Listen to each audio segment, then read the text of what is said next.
patients with psychiatric comorbidity clearly are at increased risk for adverse events if they were to discontinue medication treatment for opioid use disorder. And I think more specifically, this opens up the issue of maintenance, long-term maintenance treatment, and who are the candidates for long-term maintenance treatment, and identifying them and developing that as a concept among the wide range of prescribers of buprenorphine. That's Dr. Arthur Robin Williams and Dr. Mark Olfson, who will talk about the research on adverse health outcomes among individuals with opioid use disorder following the stoppage of treatment with the medication buprenorphine. Their work appears in the February 2020 issue of the American Journal of Psychiatry. I'm Michael Roy, Executive Editor of the American Journal of Psychiatry, and this is AJP Audio. Dr. Arthur Robin Williams is an assistant professor of clinical psychiatry at the Columbia University Division of Substance Use Disorders and a research scientist at the New York State Psychiatric Institute. His research has focused broadly on addiction psychiatry, and more specifically, his work aims to develop a quality of care framework in the context of opioid use disorder, as well as on investigating the use of controlled substances among medical marijuana participants and the related risk of overdose. Dr. Mark Olfson is the Elizabeth K. Dollar Professor of Psychiatry, Medicine, and Law, and Professor of Epidemiology at Columbia University Medical Center. He is also a research scientist at the New York State Psychiatric Institute. His work has looked at patterns and trends in the use of mental health care services and on quality of care. In particular, he aims to identify gaps between clinical science and practice, with a focus on suicide prevention and improving the treatment of adults with serious mental illness and substance use disorders. Dr. Williams and Dr. Olfson are co-authors of the lead article in our February issue, Acute Care, Prescription Opioid Use, and Overdose, following discontinuation of long-term buprenorphine treatment for opioid use disorder. Dr. Williams, Dr. Olfson, welcome to the podcast. Thank you for having us. Nice to be here with you. Now, your article begins by noting that buprenorphine, which the U.S. Food and Drug Administration approved in 2002 for the treatment of opioid dependence, is the most frequently prescribed medication for opioid use disorder in the United States. However, a majority of patients who begin treatment with this medication are not retained in care. So, first, could you talk about how buprenorphine helps patients, and then go over some of the factors that undermine the long-term use of this medication? Sure. So buprenorphine, as you have pointed out, has been on the market for about 17 years now. And we think that the estimates typically suggest that there are 700 or 800,000 individuals in a given year who receive it. Some estimates suggest it may even be closer to 1 million people over the course of a year. And it helps to treat opioid use disorder by stabilizing the opioid receptors, in particular in the central nervous system in the brain.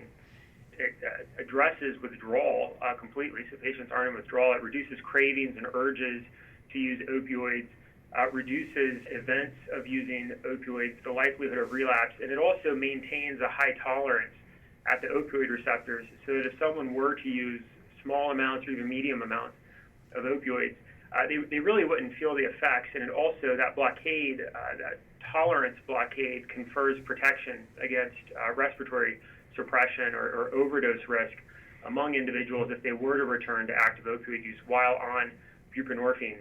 And it is Schedule 3 rather than Schedule 2, like methadone, because in general, the use of buprenorphine on its own doesn't lead to overdose the way that methadone or a Schedule 2 drug like oxycodone could. And so for that reason, it was approved to be used in the outpatient setting under the office-based opioid treatment, or OBOT process, where any physician, and now in most states, any nurse with an X waiver from the DEA is allowed to provide buprenorphine to patients for the treatment of opioid use disorder and for the long-term maintenance of opioid use disorder. So, Michael, you were also asking about what's happening in terms of so many patients receive this medication that really is the gold standard treatment for opioid use disorder, and yet we also know that these patients typically only stay in care for a few weeks or a few months. And depending on what kind of study you're looking at, what kind of data set, what kind of clinical setting, in general, it seems as though at least half of the patients have dropped out of care within 2 to 4 weeks, In some programs, they have relatively better retention, where patients might remain in care for 3 months or 6 months. But in general, the great majority of patients are gone within 6 to 12 months. And there are a lot of reasons for this. It's not just patient-level factors. Clearly, patients who have more chaotic lives, who have worse social determinants of health, who may have more comorbidities, physical and psychiatric comorbidities, may be at greater risk of discontinuing earlier. That's intuitive. But there are a lot of structural, provider, system, and policy-level barriers, frankly, that also make it extremely difficult for patients to remain in care. Some of these include states where there hasn't been Medicaid expansion. We know that in Medicaid expansion states that there are higher rates of buprenorphine prescribing and patients have easier access to it. We know that in states, for instance, like New York, where they have done away with prior authorizations and all of these utilization management techniques that insurance plans put into place, our public plans, our Medicaid plans have done away with those prior authorizations, which has made it easier for patients to access buprenorphine and to stay on it without having a 6-month or 12-month renewal for authorization for reimbursement for buprenorphine. We also know that there are a lot of providers and a lot of treatment programs, even specialized addiction treatment programs, that erroneously believe that patients should only be on buprenorphine for a short term. So they might use it just for a 1-week detox or for a 1-month transition to help patients transition off of heroin. But the reality is patients who have been injecting 6 or 8 bags of heroin for months or for years, 1 month of buprenorphine treatment isn't nearly sufficient. And a lot of, if you're thinking about a root source in terms of all of these different levels of reasons that patients run into barriers, one of those root sources really is stigma. And there's a lot of misinformation and a lot of misunderstanding from providers, from family members, and from other patients trying to enter recovery. And I think often these patients face a lot of resistance and hostility to the ongoing use of buprenorphine because some people might say or charge that those patients aren't truly in recovery. And it's a major problem. Well, it sounds like there are a lot of factors, obviously, that affect access and retention. And these factors must also play a role in things like guidelines for the use of this medication. Are there any quality measures for buprenorphine or for the treatment of opioid use disorder more generally? So it's a great question, and it dovetails with a lot of my academic and professional work, and it was part of what motivated our study design from the outset. So last summer, I was at NIDA, an NIH Clinical Trials Network meeting for NIDA, which is the National Institute on Drug Abuse. And we were discussing, long-term studies, and at the same time, I was going to a bunch of APA technical expert panel meetings because I'm on a technical expert panel for the NCQA, which is a measure development body, as well as the National Quality Forum. And the NQF either endorses or declines to endorse these quality measures that are developed. And CMS looks directly to NQF's guidance in terms of which measures to potentially incorporate into the core measure sets that helps guide Medicaid and Medicare plans, which of course has trickle-down effects to commercial plans as well. And I believe it was the summer of 2018 that the NQF did endorse a very new measure that the RAND Corporation helped develop that was looking at continuity of pharmacotherapy for opioid use disorder. And what they were suggesting was that the way the measure was specified is that patients who receive, in this case, buprenorphine, should receive it for continuously for 180 days without a gap of more than 7 days during that 6-month period. And when we looked at all of the good work that went into making that well-intentioned measure, what we saw, which was not really a surprise because we're familiar with the literature in this area, what we saw is that the measure was not empirically based. They didn't have a list of studies that empirically showed that 6 months was the minimal duration necessary to confer long-term benefits. Rather, it really drew from two things. One was expert consensus, and the other is the standard of care. And the reality is, as I was saying initially, the standard of care in our communities is so poor that the great majority of patients don't make it to 6 months. It would actually be a revolution in our standard of care if we could get the average patient to 6 months or longer. So that's a lot of backstory, but all of those things were kind of in the air about a year ago when we decided to put this study design together. because the measures that we do have are very few, and in general, they're not empirically informed.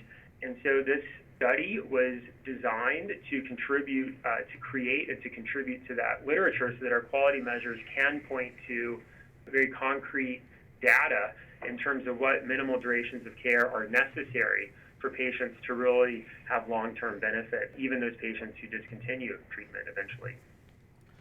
Well, indeed, and you're referencing the literature leads me to consider the current status of research in this area. Now, your article in our February issue notes that prior studies of long-term buprenorphine treatment tend to focus on general outcomes, so things like overall service use and psychosocial functioning. What might be lacking in the literature is information on outcomes that are pertinent to particular disorders, like opioid use or overdose. So what did you hope to achieve in your study? Well, I think one of the things is that this study was looking at acute adverse events that are perhaps more serious than some of those that are followed in traditional clinical trials. So while clinical trials may focus on things like opioid-positive urines, this study focused on acute events like hospitalization and emergency department visits related to substance use, or even more specifically to opioids. And so we're trying to take advantage of the fact that within these larger claims-based studies, what we thought would be rare outcomes can be measured with certainty, and that you can have enough of them that you can get a sense of their patterns. So I think part of what Dr. Olfson is pointing out is that there are really, in general, you could think of two categories of studies that look at the treatment for opioid use disorder. And one is the gold standard prospective randomized controlled trial that's double-blinded or that's open label, but where in general you have patients with OUD coming in for treatment for 12 weeks.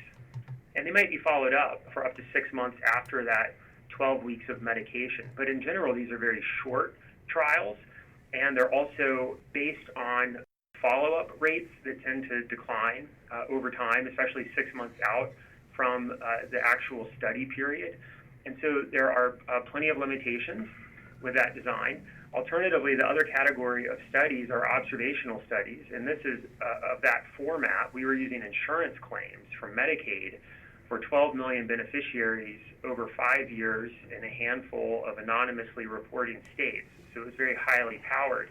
But most of the observational studies in the literature to date are typically looking at electronic health record data, so EHR data from a particular healthcare system or a treatment program, perhaps from a SAMHSA data set looking at publicly funded treatment.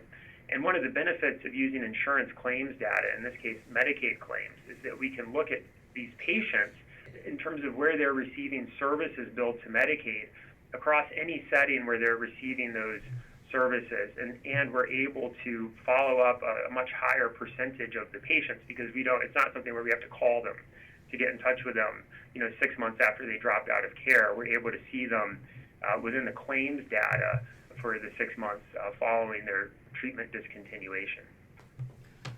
Okay, well, I think we've well established the background. So I want to get into some of the details of your research, and I'm looking specifically at figures 1 and 2 of your AJP article, which lay out the design of your study. How did you figure out what methods you wanted to use in this study?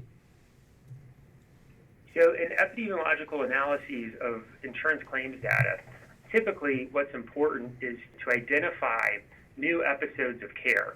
And in this case, we were looking at individuals with Medicaid who had at least a 60-day period claim-free for buprenorphine before they had what we considered their index buprenorphine, the receipt of the index prescription for buprenorphine, so that we were fairly confident that these were new episodes of care. And then we identified the subset of patients who were retained in care for a minimum of 180 days or 6 months.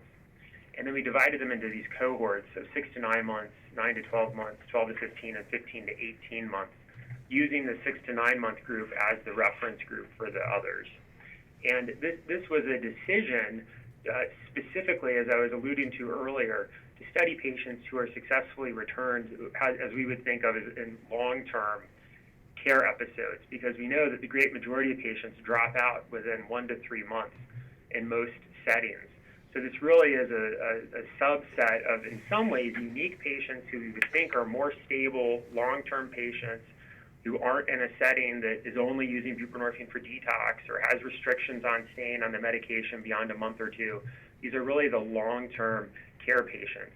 And then we looked at their outcomes, these primary adverse events of emergency room visits, hospital admissions, the receipt of an opioid prescription, which in general is contraindicated or a marker for relapse, and also overdose. We were looking at those 4 adverse events in the post-discontinuation window for these cohorts. I could just add, I think that one of the strengths of this study is that it's taking advantage of the longitudinal nature of claims data. If you're running a clinical trial, it's very difficult to keep patients in it over an extended period of time. But because of these archival records, we have access here to their histories over an extended period of time. So it allows us to study longer durations on buprenorphine that are feasible with a randomized controlled trial, with a prospective clinical trial in that way. So let's get to the results of your study. What were the main findings with regard to adverse health outcomes after patients discontinued buprenorphine treatment? So in brief, what we found was that there was somewhat of what I refer to as a dose-response relationship, where patients who were in care for longer periods had slightly lower odds ratios for each of these outcomes, aside from overdose, which I'll talk about in a minute. But in general, what we found was, for instance, that the longest retained cohort of 15 to 18 months had a lower likelihood of emergency department visits, a lower likelihood of hospital admissions, and a lower likelihood of receiving an opioid prescription in the 6 months following discontinuation of care. That was not true, however, for overdose. All of these cohorts had about a 5% risk of overdose, a medically treated overdose, and that means 1 or more medically treated overdoses in the 6 months following discontinuation. And one of the limitations of the study is that we were not able to include individuals who lost their insurance coverage or died in the 6 months following treatment discontinuation. So arguably that overdose rate is an underestimate or doesn't fully reflect the rate of overdoses occurring among the whole sample, or among the whole sample we could have observed if we were able to see them even when they lost their insurance coverage. Another thing to point out is that the rates of all 4 of these adverse events were much, much higher than we were expecting. I was saying a moment ago that we think of this as not necessarily a unique, but in many ways an optimal population in terms of treatment responders, people who arguably have responded to buprenorphine, have stayed on it for anywhere from 6 months to up to a year and a half. And even among those patients, when they discontinued medication, we're seeing almost half of them in the emergency room within the months following treatment discontinuation. Over 10% of them admitted to the hospital 1 or more times. Over a quarter of them receiving opioid prescriptions. These are alarmingly high rates of adverse events occurring among a population that we would otherwise think of as the most stable treatment responders who are being treated for opioid use disorder. And I think Figure 3 in your article does a nice job of capturing these main points. Readers can clearly see the outcomes following discontinuation. And now, Dr. Williams, you provided a video that is online alongside your article. And in your video, you said that you and your co-authors did not expect to find such a high rate of risk of overdose following discontinuation. What are some of the implications of this finding, as well as from other conclusions that you made? So one of the limitations of this kind of study with these kind of data is that we don't know why patients are discontinuing.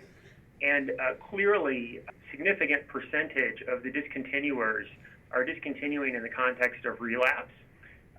We also know, and as an active clinician, I can assure you that patients on buprenorphine are often asking how much longer they have to stay on it. They're feeling financial pressures, family pressures, difficulty making appointments and continuing to refill medications. There are plenty of reasons why patients, or even very stable patients who are doing well, are motivated to eventually taper off their medication. Of course, we see this in all areas of medicine, where patients want to take as few medications as possible. And at the same time, there may also be insurance status changes or other life events that could lead a patient or provider to suggest that someone should come off of their medication. So we don't know why they're stopping the medication. But that being said, we think of this as the most stable population among patients with opioid use disorder in treatment. And yet what we see is that 5% of them have one or more overdoses following treatment discontinuation. How does that compare to overdose rates otherwise? It used to be, until fentanyl, until about 2015 or so, the field would have said that patients with OUD are an extremely high-risk group. That, a lot of these patients on the street, so to speak, or colloquially, would tell you that a lot of people who are addicted to heroin, for instance, or opioids, wind up dead or in jail. And it's true, because a lot of patients do have these really horrible outcomes. It's a very lethal diagnosis, very lethal disorder. And if you look at the community in general, we think that about 1 to 2% of patients, of individuals with opioid use disorder, die every year, which is incredibly high, especially if you're thinking about people in their 20s, 30s, 40s. This is why overdose is now the number one cause of death for people under 50. So in this case, 5% is higher than what we would think of as the already elevated risk of death, elevated risk of all-cause mortality for patients with OUD in the community. So it suggests that this post-discontinuation window really is a critical window. It suggests that buprenorphine discontinuation could be a life-threatening event for a lot of patients, whether it's planned or not. Whatever the reason is, it's suggestive that this really is a high-risk window, and that is especially true for patients with psychiatric comorbidity or other substance use disorders. So what do you think further studies should aim to explore with regard to treatment for opioid use disorder? There's always been an interest in the addiction field in terms of patient treatment matching. So trying to have a sense of, not just for populations of patients, but for an individual patient who comes into your office or into your clinic looking for care, is there a way to identify for that patient, based on their demographics, based on their treatment history, based on their addiction severity or comorbidity, can we identify what kind of treatment program, which medication, methadone, buprenorphine, and naltrexone product, which medication would be the best for that patient? How long should they be on it? This study, I think, does provide some very useful and reliable data and findings. At the same time, it opens up a host of questions that warrant many more studies. And I think more specifically, this opens up the issue of maintenance, long-term maintenance treatment, and who are the candidates for long-term maintenance treatment, and identifying them and developing that as a concept among the wide range of prescribers of buprenorphine. Okay, and finally, taking a step back and placing everything in context, what would you say that researchers, clinicians, and other mental health professionals can take away from your work? I think there are several lessons. I think the most important, clearly, is that 6 months is not sufficient for the great majority of patients, and that buprenorphine, in general, is expert consensus, and as most of our studies have suggested, really should be provided long-term, if not indefinitely, for the modal patient. I think the other take-home lesson is that patients with psychiatric comorbidity clearly are at increased risk for adverse events if they were to discontinue medication treatment for opioid use disorder. And thirdly, I would say, and this is for clinicians, but especially clinician administrators and policymakers, is that any barriers, any additional costs, burdens that get in the way of patients being able to successfully stay on medication long-term are not only a hindrance to the individual patient, but really are taxing our entire healthcare system, because we're seeing these patients in the highest cost, most inefficient healthcare settings, such as emergency departments and inpatient hospital admissions.